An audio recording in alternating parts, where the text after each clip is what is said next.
El año pasado hablamos durante un rato con Rebeca Wang, una conversación muy interesante. Rebeca es especialista en inteligencia artificial. Estudió en el colegio, como le dicen los egresados al Nacional Buenos Aires, y después en el MIT y en Stanford. Desde 2003 lidera proyectos en Silicon Valley. Fue reconocida como una de las jóvenes líderes globales del Foro Económico Mundial y como una de las 35 innovadoras globales menores de 35 años por el MIT Tech Review. Cofundó un fondo de inversión enfocado a empresas con marketing femenino y Cali Ventures, un fondo de inversión de riesgo con eje en emprendedores de América Latina. ¿Qué tal, Rebeca? ¿Cómo estás? Muy bien, me encanta estar de vuelta aquí. Me recibió Buenos Aires con lluvia, pero sí, y con humedad y muchos mosquitos, pero contenta de estar de vuelta. Hermoso. Sí. ¿Qué cambió desde que estuviste hasta hoy? Muchísimo. En Estados Unidos, con lo que es la inteligencia artificial, cada mes es un año. Entonces, el año que tuvimos desde que hablamos la última vez, muchas de las predicciones que tuvimos de las tecnologías y los usos que vamos a tener con la inteligencia artificial ya sucedieron. Ya se casó un humano con la inteligencia artificial, ya tenemos portadas de revistas que tienen modelos creadas solamente y exclusivamente por inteligencia artificial, y ya en términos de generación de contenido, un podcast, un programa de radio, poemas, música, incluso películas, ya se pueden hacer con instrucciones simples a la inteligencia artificial y salen productos completos en 5 minutos. Entonces, tengo que preguntarte, ¿qué es real? Una pregunta pesadita. Es una pregunta, bueno, podemos ir filosóficamente a algunas referencias borgerianas, pero lo que nosotros ahora estamos viendo que hay mucha relatividad en lo que es la verdad, porque yo crecí con la enciclopedia británica como el referente absoluto de lo que es hecho y ficción. Mis hijos hoy tienen lo opuesto, tienen por lo menos 5 o 6 fuentes de información que para ellos tienen que integrar, triangulizar y entender cuál es el ingrediente o el componente de verdad en cada una de las informaciones que encuentran. Entonces se está poniendo más difícil autentificar qué es real. ¿Es la experiencia que tenemos o es el producto que vemos, que puede llegar a ser ficcional, pero que se convierte en la realidad para muchas personas? ¿Hay alguna manera de comprobar si algo, por ejemplo, una voz, una imagen, es real o no? Sí, hay antídotos. Hablo de maneras técnicas, sí, ¿no? Hay antídotos. Hay formas de... Porque todavía la inteligencia artificial, cuando los llamamos los deep fakes, ¿no? Que son esas imágenes que se ven muy reales pero son falsas. Todavía no son perfectas, o sea, hay algunos aspectos de cómo los ojos no se mueven de la misma manera, la mirada, algunas expresiones. Entonces, con tecnología se puede llegar a autentificar cuáles son reales o mentiras. Pero es una carrera, porque la tecnología de creación de estas imágenes también está mejorando, y entonces es un veneno, antídoto, antídoto, y en algún momento va a ser muy difícil saber qué es real. Sí, no, te quería preguntar respecto de las fotos y las imágenes. Toda esta última semana con la historia de Kate, de la princesa, se usó mucho inteligencia artificial. Te quería preguntar qué nivel de sofisticación tiene para reconstruir el video que se vio de Kate con el príncipe, la cara de Kate, ponerla, digamos, con mayor nitidez. ¿Eso es posible hacer? Es posible, de hecho ya hay muchas tecnologías que pueden recrear gente que ni siquiera está viva. Yo he visto hologramas de Selena, que la asesinaron hace muchos años, he visto a... ABBA no hace un... ABBA creo que está haciendo una gira con hologramas. Claro, hologramas.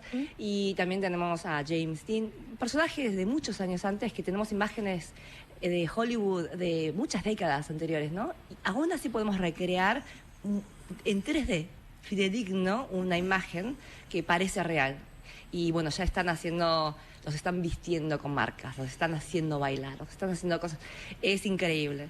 Entonces, que la tecnología pueda hacer que algo se vea muy real, es posible, es posible. Es muy loco pensar que en un futuro te escanean el ojo para ver si sos una persona humana, real, si sos un, no sé, un holograma. ¿Es muy loco pensar eso? No es tan loco. Bueno, físicamente el holograma podemos ver que tiene otro material, otra sustancia, pero si estamos hablando de imágenes, sí es muy difícil distinguir solamente en la televisión si alguien que está al lado tuyo es un holograma o sos una persona real. Sí. En la tele. Pero yo digo en la realidad. En la realidad estamos un poco más lejos. Hay drones, hay robots, ¿no? Pero los hologramas son imágenes, entonces es una ilusión óptica. Ahora, si me decís que estamos en una misma sala y yo lo veo a la Nata y no lo puedo tocar, ahí estamos en otro punto que puede llegar a ser difícil saber si es real o no, porque tengo una distancia, ¿no? Física de... No sé si existe algo tal como la industria de la inteligencia artificial. ¿Está poniendo un punto sobre esto? Sobre comunicarle a su cliente o a su televidente o lo que sea qué es real y qué no. Hay una iniciativa que se llama la Liga del Bien para Inteligencia Artificial. Es un consorcio de compañías y también gobiernos que están tratando de pensar sobre estos temas, ¿no? Y crear algunos estándares. Va a tardar un poco de tiempo para que tengamos estándares aceptados por todos, pero sí hay una conciencia que ya, por ejemplo, en la política, no solamente que se crean imágenes falsas, sino que es la otra parte también, que si a mí me agarran con las manos en la masa, ¿no? Yo puedo decir... Eso es falso. Yo. Claro, es falso. Así van a ser mis hijos, estoy segura, que me van a decir, no soy yo, mamá. Bueno, es así. Entonces, hay un esfuerzo de crear estándares y antídotos y tecnologías para poder prevenir eso y para identificar la autentificación, pero es una carrera donde no sabemos quién va a ganar. Rolo. Rebeca, ¿cómo te va? Rolando te saluda desde acá. Te quería preguntar por un debate que se abrió hace unos meses, seguramente estás anoticiada, que hablaba de la posibilidad de que la inteligencia artificial implicara un riesgo para la humanidad, que el desarrollo de la inteligencia artificial fuera más rápido de lo que la humanidad pudiera controlar. ¿Vos creés que hay un riesgo? ¿Cuál sería ese riesgo? ¿Cuál es tu postura sobre esto? ¿Se acuerdan del escándalo de esta compañía OpenAI el año pasado? Bueno, se tenía que ver justamente con ese debate. Se sospechaba que la tecnología había avanzado más de lo que se lucía públicamente y que habíamos alcanzado más autonomía. Ahora, la inteligencia artificial se creó con esta visión de primero va a ser una herramienta de asistencia, ¿no? Como podemos tener la computadora o la calculadora para que nos ayude con algunas tareas específicas. Luego tenemos esta noción de amplificación. Es como una mutación, un exoskeleton, ¿no? Un esqueleto exo, que nos permite amplificar nuestras propiedades y atributos. La tercera etapa de la evolución de la inteligencia artificial sería esa autonomía. Esa es la visión Terminator, ¿no? Que tenemos un ente, que no tenemos control sobre estas organizaciones, entes o capacidad computacional. Entonces ahí la pregunta es, ¿cuál es la moralidad? ¿Cuáles son los valores? ¿Cuáles son los límites de acción de esta inteligencia artificial? Yo creo que definitivamente estamos en la etapa 2 y muchos están trabajando para llegar a una etapa 3. Y es un riesgo concreto, real, tangible. Gonzalo. ¿Cómo estás, Rebeca? Gonzalo Sánchez te saluda. Hola, Gonzalo. Mira, lo que me preocupa a mí es la velocidad, o quisiera saber un poco la medida de tiempo, porque la inteligencia artificial irrumpió como noticia para nosotros, que llegamos, por supuesto, mucho después que ustedes, ¿no es cierto? En noviembre de 2022 hubo como un hecho bisagra que aparece esto de OpenAI, creo, ¿no? Creo que es de esa fecha. Y de ahí en adelante fue como un caos de información, de datos, de discusiones nuestras, de preguntas sin respuesta. Digo, y vos ahora hablás ya de la etapa 3, de la etapa Terminator. Digo, cuando hablas de esto, ¿hablas de décadas o hablas de una velocidad de menos de 5 años? ¿Qué puede llegar a pasar el año que viene? Esa es la pregunta que quiero hacer. Mi sospecha, y esto es lo que yo veo en Silicon Valley hoy en día, Sí. Estamos en una esquizofrenia muy interesante, porque por una parte casi todas las compañías de Silicon Valley están echando a gente. 10, 15% de toda la gente que trabaja en estas compañías. ¿Por qué lo están haciendo? Mi sospecha es que ya están un poco sacando la grasita para poder estar preparados, que cuando tienen que automatizar mucho más dramáticamente, no lo hagan de una, ¿no? Entonces 15% ahora, 15% en unos meses y así. Vos decís para reemplazar con AI. Van a reemplazarse algunos roles, no todos, ¿no? O algunos aspectos de los roles. Ahora, por otra parte, yo digo esquizofrenia porque vemos que se está invirtiendo muchísimo en AI. 200 billones de dólares se estima que para fines de este año solamente en AI. Para darles una idea de qué significa eso, en Estados Unidos es la mitad de todo lo que se invierte en innovación y tecnología por año. Entonces, básicamente tenemos un esfuerzo enorme de capital que está fluyendo a AI, a inteligencia artificial, y el resto de las compañías ya están empezando a experimentar esta recesión. Entonces, esta dualidad hace que ahora tenemos mucho capital y mucho talento sin trabajo. Esa combinación es fatal en términos de velocidad, ¿no? Significa que va a haber mucha gente con mucho dinero creando soluciones. Por eso yo creo que no estamos hablando de décadas, no estamos hablando de años, estamos hablando de meses. Y eso lo vimos en los últimos 10 meses desde que estuve aquí. Ya se crearon muchas de las aplicaciones que soñamos en ese momento, ya existen. De hecho, hay compañías que ya han aplicado para, por ejemplo, lo que es el servicio al consumidor, los call centers, ¿no? Una empresa clarina de Europa estuvo en las noticias porque pudo bajar el costo 40% con aplicar inteligencia artificial casi de un día para el otro. Entonces, este tipo de casos hace que, claro, esto vaya a aplicarse rápido. Sí. No, pensaba que ¿cuál es de todo esto, vos que estás en ese corazón, qué es lo que a vos te sorprendió? A mí lo que me sorprendió, sí. No, en el sentido de que diga, esta aplicación o esta instrumentación les voy a contar no me la hubiera una imaginado tecnología nunca. que ni siquiera todavía se lanzó en Silicon Valley, pero que es muy aplicable a lo que estamos haciendo hoy. Hay un sistema de inteligencia artificial que crea contenido podcast, pero no es una inteligencia artificial, son varios que hablan, tienen un diálogo y parecen humanos. Ahora, ¿quién crea este contenido? Es inteligencia artificial, pero es un equipo de inteligencia artificial, o sea que hay un supervisor o supervisora, hay editores, hay curadores de información, entre ellos se hablan y deciden esto sí, esto no, esto lo cambiamos de estilo. Porque es obvio, pero necesito reforzarlo. Hay un director, hay un editor que son distintas máquinas de inteligencia artificial, nunca una persona en todo ese proceso. Exacto, porque antes pensábamos, esto es una herramienta, pero hay una supervisora o un supervisor humano. En este sistema hay 4 o 5, todos máquinas, que se hablan entre ellos con jerarquía, que editan información, y esa información la puedo conseguir personalizada. Por ejemplo, si yo quiero saber cuál es el sistema económico argentino en este momento macro, le pido esa información, en 5 minutos tengo un podcast que me habla de esa información con varios agentes y me cuesta $1. Entonces, eso ya lo vi y a mí me dejó la Cerremos boca todo. O sea, interactúan entre ellos. Correcto. Correcto. El otro día, perdón, pero cuando estuvo acá Pergolini me contó que ellos están haciendo para las tandas que tienen sin vender en YouTube, digamos, que quedan como espacios o demás, que se autogeneren avisos de la programación de la programación propia, ¿no?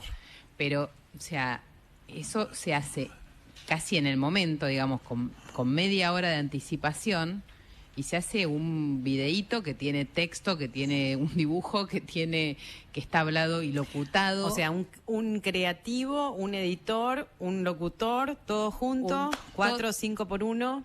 Todo eso lo hace una máquina en cuestión de en 20 minutos. ¿Qué pensás que va a pasar en las elecciones de Estados Unidos? Ay, esta es mejor. Pensando en que Sí. Trump contraataca y ya hubo en un momento muchas denuncias sobre el uso clandestino de la tecnología.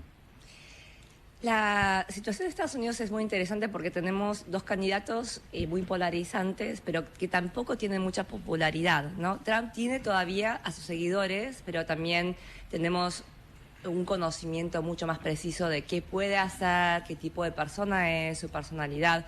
Entonces, muchos de nosotros estamos preocupados porque las dos opciones no son óptimas.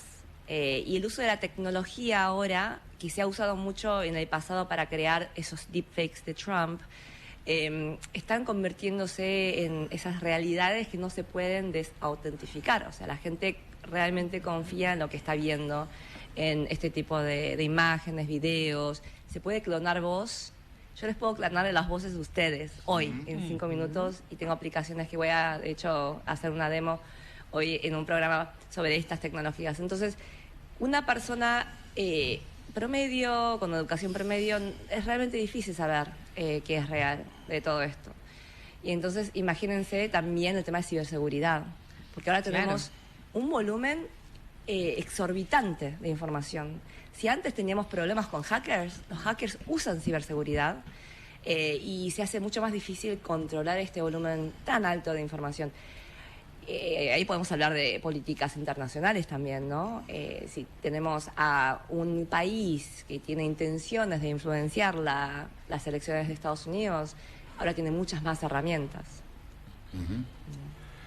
Rolo. Rebeca, te quería preguntar, como humano, ¿qué nos recomendás a futuro? Con el avance, vos hablabas antes, el tema Terminator, a mí me fascina la idea de una inteligencia artificial que nos ponga en riesgo de dominar el mundo, pero sin ir tan lejos. Vos lo que estás describiendo es una cantidad de tareas que hacemos los humanos hoy, laborales y en otros aspectos, que van a ser reemplazadas inexorablemente por la inteligencia artificial ya, en el corto plazo. ¿Cómo nos adaptamos a eso en lo laboral? O sea, yo a mi hijo de 12 años, ¿qué le digo? ¿Dedícate a qué? ¿Y estudia qué? Buscala por qué lugar que vas a ser irreemplazable. Si es que hay algo irreemplazable, decir, o quizás no lo hay, pero digo, ¿cómo nos paramos? Primero, Rolo, ¿cómo sé que sos el humano? Porque no puedo autentificar. Decime alguna información que me permita saber que sos el Rolo real. ¿Quién pudiera? Pero ese es el punto, ¿no? El punto cuando me decís como humano, esa clarificación no es tan rara ya. Ahora puede ser que cada vez que tengamos un llamado telefónico tengamos que aclarar, soy tu mamá real, la humana, ¿no? Imagínense las repercusiones culturales de eso, ¿no? De las interacciones donde no sabemos muchas veces, sin la aclaración, con quién estamos hablando en un customer service call, o sea, en una llamada de algún customer service para alguna aerolínea o algún producto, ¿no? Ahora, ¿qué le enseñamos a los hijos? Es lo que me preguntan todo. Yo puedo hacer charlas y charlas y charlas de tecnología. Al final de la charla lo que me vienen a preguntar es cómo evoluciona la educación para la nueva generación, y tengo cátedra sobre esto, ¿no? Me apasiona muchísimo este tema, así que córtenme cuando me explayo mucho. Pero una de las razones las cuales yo me siento muy preocupada es que estamos perdiendo la capacidad de las conexiones. Estoy viendo tecnologías en Estados Unidos de virtual reality, de realidad virtual, en donde estamos enseñando a los humanos a tener contacto de ojos, con ojos, no de miradas. Tenemos que enseñarlo con tecnología porque ya no existe de manera orgánica. En San Francisco hay unas fiestas llamadas las fiestas de abrazos. Entonces uno va y se paga una entrada para abrazar extraños porque no tenemos esa fisicalidad y la intimidad que los humanos tenemos. Quiero morir. Son negocios buenísimos. Pero la cuestión es que esa conexión humana va a ser el diferenciador más importante para los humanos. La creatividad, la creación de contenido ya, por ejemplo, si les digo el contenido que estamos cubriendo acá, el contenido per se no es tan interesante porque lo puede hacer una máquina. La dinámica que tenemos ahora, los chistes, las reacciones, la conexión humana, eso es donde la gente va a relacionarse y empatizar. Yo quiero mirar cómo Rebeca está interactuando con la gente, ¿no? No el contenido per se. Entonces, todo lo que yo le estoy enseñando a mis hijos, que tienen 9 y 6 años, esta semana empezaron teatro musical, hacen fútbol y todos los deportes, hablamos sobre conexiones, hablamos, por ejemplo, sobre cómo estar con ocio y cómo poder estar aburridos, y que la gente creativa, nosotros, nuestra generación, encontraba la forma de es hacer el priming, ¿no? Encontrar la forma de contexto que nos hace creativos. Puede ser la ducha, puede ser una música, una luz. Mis hijos no tienen esa oportunidad. No lo van a descubrir solos. Cómo tener lo que llamamos flow, ¿no? De estar concentrados y creativos. Entonces hay que enseñarlo ahora. Hay que hacer experimentación y decir, ¿a qué hora del día te sentís con más ideas? Y yo hago que eso sea explícito para mis hijos, ¿no? Y ahí hay muchos ejemplos de cómo podemos crear esa conexión. De hecho, con OSDE estamos creando un podcast para hablar de estos temas y cuáles son los beneficios de estas mecánicas, técnicas y ejercicios mentales que nos permiten incrementar esa conexión, el bienestar y lo más humano, en vez de tratar de competir con la máquina, porque en términos de capacidad computacional ya perdimos. Ya no hay ni siquiera razón para competir. El podcast ese está en Spotify. Lo estamos iniciando esta semana, así que vamos a volver a darles la primicia cuando estemos publicándolo. Pero sí es un tema sobre el bienestar humano y cómo podemos asegurarnos de que las máquinas y nosotros no estemos compitiendo en los mismos trabajos, que haya una diferenciación. Claro. Y que donde nosotros nos destacamos estemos desarrollando esas propiedades y atributos de manera intencional. Marina. Rebeca, Marina Calabro te saluda, ¿cómo estás? Leí que estás iniciando un canal de streaming de inteligencia artificial para Telefe y me pareció interesante que un medio tradicional, un medio masivo, un medio analógico, más allá de que ha hecho una reconversión a algo digital y que es el que más posibilidades tiene de innovación porque es una corporación internacional y porque además tiene más capital para invertir, pero me pareció interesante que un canal de televisión a la antigua experimente en este rubro, ¿no? Contanos un poco de qué se trata Indiferencia Artificial. Muchas gracias por la pregunta. La indiferencia artificial la llamé al programa lo llamé así porque la inteligencia, en mi opinión, es humana. Yo quiero que siga siendo humana. Yo quiero que la empatía, la creatividad sigan siendo propiedades humanas. Creo que las máquinas tienen por definición indiferencia, no pueden sentir empatía con nosotros y entonces por eso es juego de palabras, ¿no? Sí, sí. Ahora, hay muchas tecnologías que nosotros en Silicon Valley vemos todos los días, ahora que salen todas las semanas y que todavía no han llegado a un público latino o argentino. Y el programa va a hacer muchas demostraciones de las capacidades de estos programas, como el podcast que les mostré. Hoy vamos a lanzarlo a las 17 horas y va a ser una demostración de la creación de música a través de máquinas y una batalla con un ser humano, una improvisadora. Y la parte más interesante no es cuál tiene mejor calidad. Lo más interesante es la reacción del público a ambas canciones, ¿no? Ahora, yo no quiero saber qué me dicen, porque la gente va a decir, me gustó más el humano por quedar bien. Traje un dispositivo que lee tus ondas cerebrales y que me dice dónde se ilumina tu cerebro con inteligencia artificial, entonces yo sé la verdad. No me vas a poder mentir cuál te gusta más. Tiene otras aplicaciones, ¿no? El otro día vi un programa, me lo mostraba Mario justamente, un programa que vos decís, escribime un tango. Y le das 4 palabras y a los 15 segundos te escribe un tango. Sí. Con una persona cantando y te da varias versiones del tango. Sí. Y le puedo decir y que hable exactamente como Gardel o que tenga una entonación específica. Bueno, de hecho, los Beatles no salió una canción con inteligencia artificial, ¿no? Pero hay un tema que a mí me hace acordar el debate que tenés vos con la pintura o el arte, que es el siguiente. Mi ahijado vive en San Francisco. Terminó lo que sería la secundaria acá, en un colegio que es con enfoque en música, y va a estudiar algo así como ingeniería musical. Él compone, pero no compone con ningún instrumento. Y yo no lo logro, sabe tocar el violín, sabe música, pero a la hora de componer, ya no se compone como antes. Con instrumento. De hecho, hoy vamos pero a mostrar, ahí hasta qué punto queda de lado el humano, ¿no?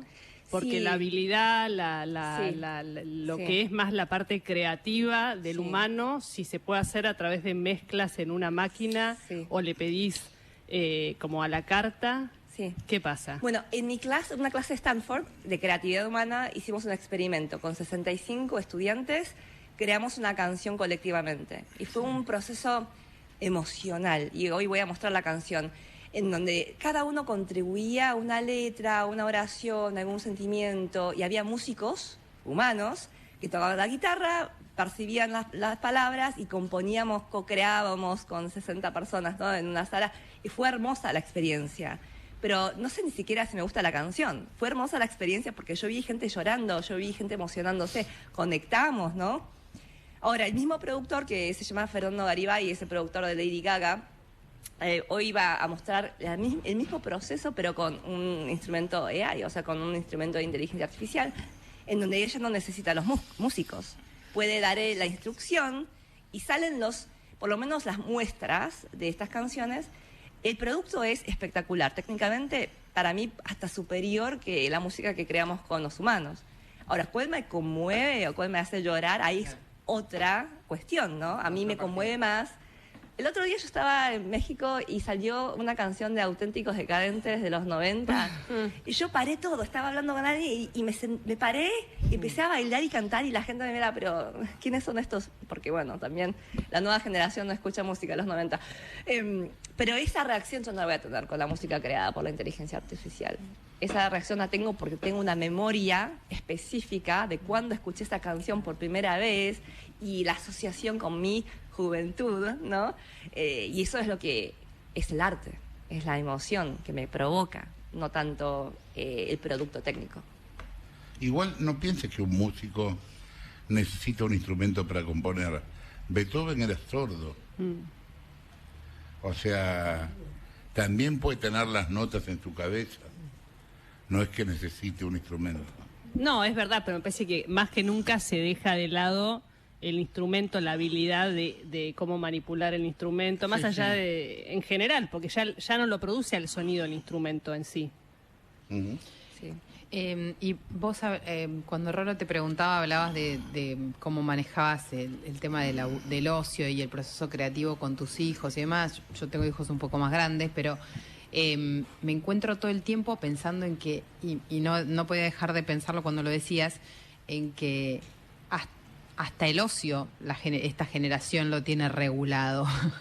Me encanta esta pregunta. Entonces, si los vamos a poner a ser creativos en función de una regla que establecemos nosotros, no les estamos jodiendo, no tiene un poco jodida la creatividad en algún punto esa generación. Yo creo que estamos en la generación Blancanieves. ¿Por qué lo digo? Porque, ¿se acuerdan del espejito? Que el espejito le decía a la bruja, eras más linda, sos la mejor, te mereces todo. Bueno, y la inteligencia artificial, los asistentes virtuales, son eso para nuestros hijos, ¿no? Te dicen, ¿qué es lo que quieres ahora? ¿Qué quieres escuchar?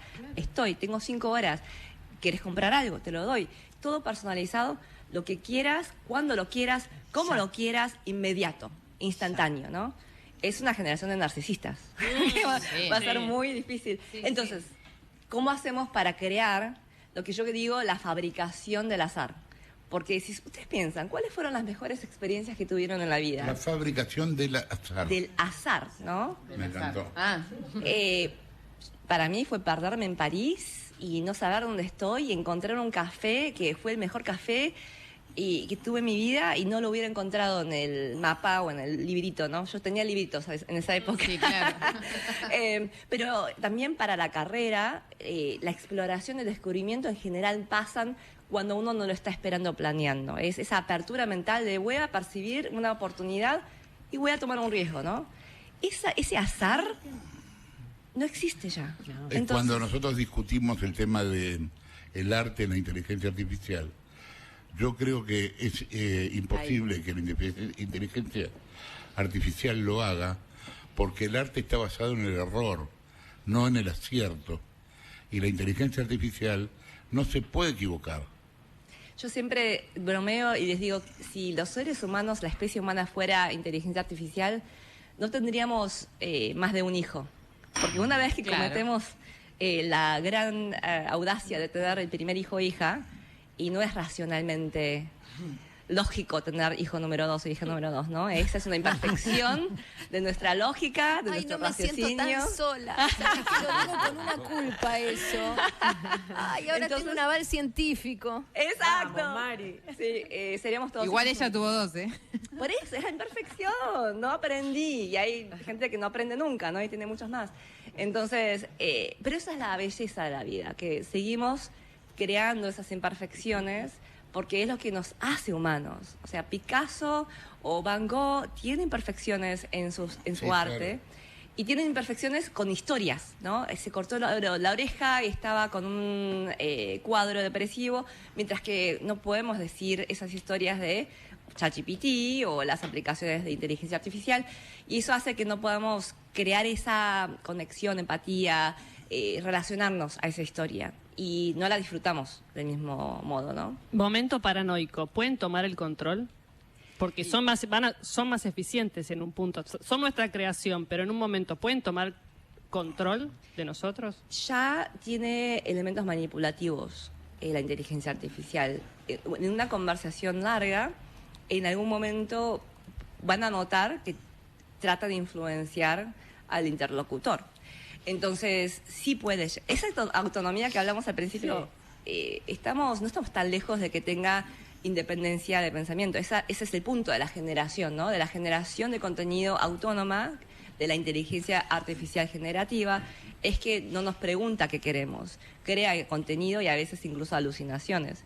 Entonces, es muy similar a nuestros hijos e hijas, ¿no? A los 5, 6, 7 años tenemos cierto control o percepción de control y regulación, podemos compartir valores, pero en algún momento en su crecimiento ya no van a escuchar a los padres, ¿no? Y van a hacer lo que quieren y nos van a manipular de la manera que sea más efectiva para conseguir los recursos que quieran, y a una edad de madurez ya van a tener total independencia y va a haber un momento de rebeldía también. Yo creo que va a ser lo mismo con la inteligencia artificial. ¿Y cómo sería la rebeldía? La rebeldía es hacer, por ejemplo, la creación de alucinaciones o creación de contenido o instrucciones que no hemos pedido, y empezar a crear solos, ¿no?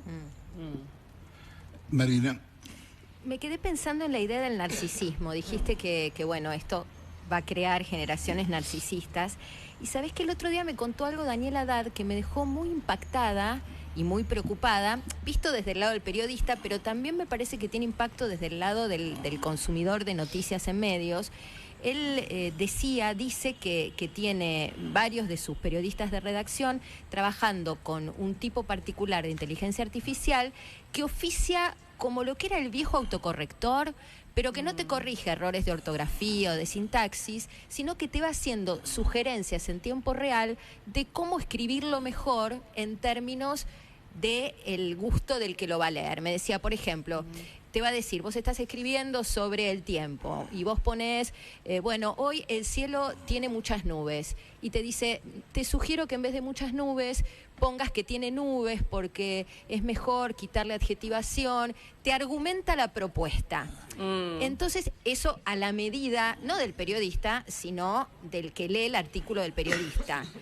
Y pensar así, eso no realimenta también el narcisismo, si no estamos todo el tiempo alimentando nuestro sesgo de confirmación, que somos los más lindos en el espejito, espejito, leemos lo que queremos escuchar o lo que queremos leer en este caso, y lo que se pierde un poco por el camino es la verdad.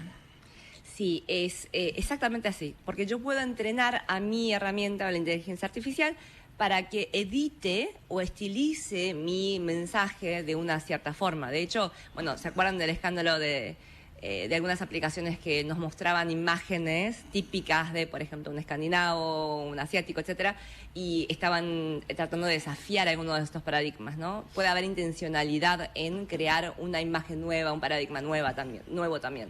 Ahora, en términos de esas ediciones, definitivamente pueden acortar o hacer mucho más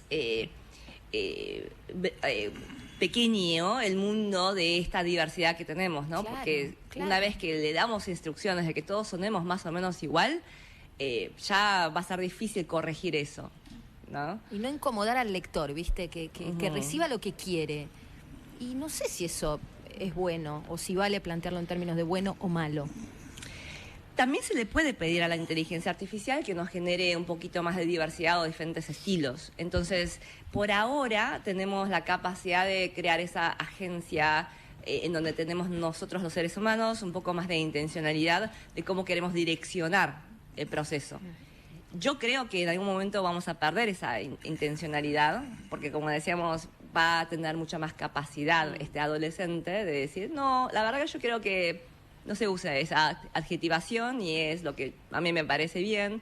y en ese momento la inteligencia artificial va a tener más poder que los seres humanos. Pero hoy por hoy tenemos una ventanita en donde podemos tener y ejercer esa agencia humana. Lo que pasa es que funciona raro también ese modelo, ¿no? Acá hablamos con Julito López, que es nuestro columnista de tecnología, sobre el episodio de Google y el vikingo moreno y demás, ¿no? Digamos, de esa intervención para que sea diverso, que después termina a veces en cualquier lado, ¿no? En distorsionar la realidad. Sí, y ese es el tema de los valores. De nuevo, volviendo a la metáfora de nuestros adolescentes y adolescentes, hasta cierta edad tenemos la capacidad de enseñar valores, ¿no? Es decir, esto es lo correcto, o lo moral, o lo ético, y después esos valores van a crear una cierta dirección, pero los actos concretos no los podemos controlar. Es lo mismo con la inteligencia artificial. Ahora tenemos que hablar sobre cuáles son los valores. Los valores son, bueno, podemos reemplazar, por ejemplo, la creación de todo el proceso de un podcast o una obra de arte o un pedazo de música, o no, o queremos que solamente hagan las partes mecánicas, ¿no? Y la forma en que entrenamos a la inteligencia artificial nosotros va a determinar cuánto de la capacidad humana le otorgamos, le delegamos a la inteligencia artificial. Y yo creo que tenemos una ventanita muy corta, porque en un momento se va a acabar esa ventanita. Rolo. Sí. Rebeca, muchas de las preguntas que te hicimos, e incluyo obviamente las mías, son bastante paranoicas, digo, estamos todo el tiempo pensando a la inteligencia artificial como una amenaza para nuestro laburo, o una amenaza para cómo nos vamos a relacionar con los otros, o una amenaza incluso la que hablabas, esta fase Terminator de las máquinas intentando dominar el mundo y teniendo a los humanos como esclavos. Te quería preguntar, en términos, si se quiere, de filosofía o de tu visión, ¿vos creés que en última instancia la inteligencia artificial va a hacer que el mundo sea mejor? Yo soy optimista. Y la razón por la cual soy optimista es que estamos hablando sobre estas oportunidades de direccionar y de crear valores que podemos transmitir a la inteligencia artificial, a los usuarios de la nueva generación que van a ser los más afectados por la inteligencia artificial. Ahora, nosotros nos preguntamos cuál es la oportunidad. Sí, podemos curar el cáncer, sí, podemos crear capaz que soluciones para el cambio climático que sean mucho más complejos. Pero para mí es un cambio de paradigma sobre la productividad. Nosotros con la revolución industrial tenemos este paradigma que los seres humanos somos objetos de eficiencia y productividad. Tenemos que trabajar 40 horas, al término de las 40 horas ya empezamos a cometer errores, entonces nos mandan a casa, descansamos un par de días y volvemos a iniciar esta maquinita de productividad, ¿no? Pero no siempre fue así. Si miran las sociedades griegas más antiguas, había oportunidad de la contemplación y el ocio. Era algo que en realidad la nobleza lo hacía como derecho de la nobleza. Y Víctor Valle de Google el otro día me dijo, ¿sabías que ocio viene de Grecia y el negocio era la negación del ocio, claro, y era algo que hacían los esclavos? Bueno, hoy tenemos la oportunidad de todo lo que a mí no me gusta hacer, el negocio, entre comillas, lo puede hacer la máquina, lo puede hacer la inteligencia artificial. Si yo les pregunto a ustedes cuál es la tarea de la semana y ustedes no quieren hacer, que lo pueden delegar, casi todo el mundo me dice, por lo menos un 30-40% de las tareas de cada semana no les gusta hacer. Entonces, ¿por qué lo estamos haciendo? Si lo podemos darle a la inteligencia artificial y delegarlo, capaz que ahora puedo trabajar 25 horas, o 30 horas, o 20 horas. ¿Y qué hago con los otros 20? Pero rompe, es la gran pregunta, ¿no? Es sobre todo una discusión sobre la construcción del valor que tienen las cosas. Uno a veces hace cosas que no quiere hacer, pero son parte de un camino para lograr objetivos trascendentales, son parte de una construcción de identidad. Ahí se mete con un tema humano, Rebeca, que es muy interesante, la verdad, como lo presentás, ¿no? Porque muchas cosas no queremos hacer, pero las hacemos y por hacerlas generamos valores y nos constituimos como con una identidad específica. Y experiencias, ¿no? Y experiencia, ¿no? Sí, y entonces si liberamos todo eso que no nos gusta hacer a las máquinas, ahí hay algo que también nos vacía un poco. Sí, pero también es equivalente a, por ejemplo, antes de que salieran las computadoras con calculadoras y páginas de Excel, hacíamos todo a mano, ¿no? Sí. Y eso a algunos y algunas les creó habilidades muy interesantes computacionales, de matemática, pero hoy en día como sociedad decidimos que eso, la verdad que lo haga mi teléfono para calcular el tip, la propina de alguien, estoy ok, ¿no? Está bien que lo haga la máquina, no lo tengo que hacer yo. Entonces ahí está el sistema de valores. De nuevo, nosotros como seres humanos y especie humana tenemos que decidir qué le queremos dar a la máquina, ¿no? Claro. Pero está la oportunidad de que no estemos cansados todo el tiempo y que trabajemos en las cosas creativas que nos gustan. Y la pregunta clave es qué hacemos con el tiempo que se nos libera. Y ahí yo creo que tenemos una ventana de oportunidad única en la historia de usar ese tiempo para algo realmente bueno para nuestro bienestar, para nuestro flow, para nuestra felicidad, para las conexiones humanas, para volver a revisitar qué es lo que nos hace este trayecto de la vida, un trayecto que vale la pena vivir, ¿no? Que no estemos ahí corriendo nada más para poder vivir y comer y pagar las cuentas. Para vos, la inteligencia artificial inaugura una nueva época. Sí, ya ha inaugurado. Creo que estamos en la era inteligencia artificial. Ya no hay vuelta atrás. Esto me queda clarísimo. ¿Se acuerdan que hubo una carta de personajes como Elon La de los Musk? científicos, sí. No, pero no paró ni 2 minutos. O sea, eso lo tomaron los que están creando los productos y servicios y las tecnologías de inteligencia artificial. No se consideró ni siquiera como un deterrente mínimo. O sea, que esto va a avanzar y mucho más rápido. ¿Vas a estar hoy a la tarde dónde? Bueno, tengo este programa para dar estas demos de tecnologías de inteligencia artificial. A las 17 horas en Telefe vamos a tener un canal de streaming. Ah, en Telefe, en un canal de streaming. Sí. Rebeca, un gusto escucharte de vuelta.